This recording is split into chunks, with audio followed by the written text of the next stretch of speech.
So, the following are true stories. May 26, 2003, Aaron Ralston was hiking. A boulder fell on his right hand. He waited 4 days. Then he amputated his own arm with a pocket knife. On New Year's Eve, a woman was bungee jumping in Zimbabwe. The cord broke. She then fell into a river and had to swim back to land in crocodile-infested waters with a broken collarbone. Claire Champlin was smashed in the face by a 5-pound watermelon being propelled by a slingshot. Matthew Brobus was hit by a javelin. David Striegel was punched in the mouth by a kangaroo.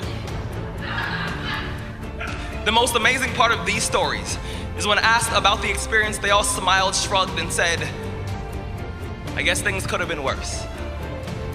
So go ahead. Tell me that you're having a bad day. Tell me about the traffic.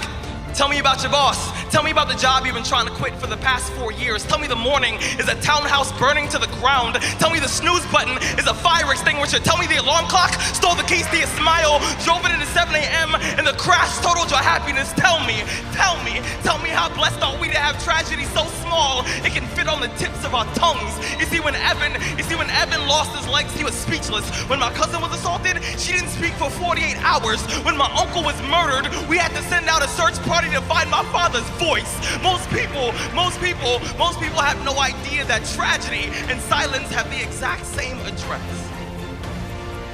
When your day is a museum of disappointments hanging from events that were outside of your control.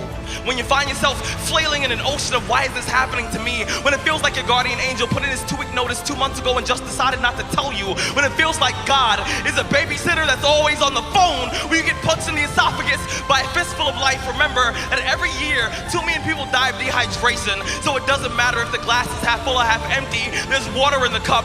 Drink that shit and stop complaining. You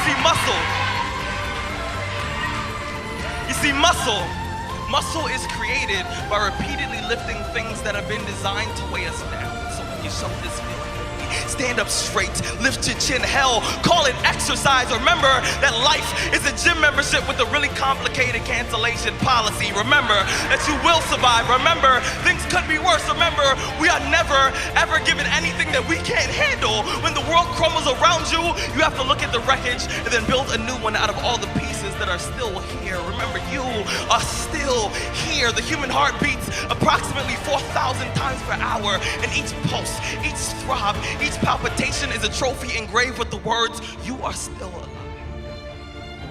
You are still alive. Act like it.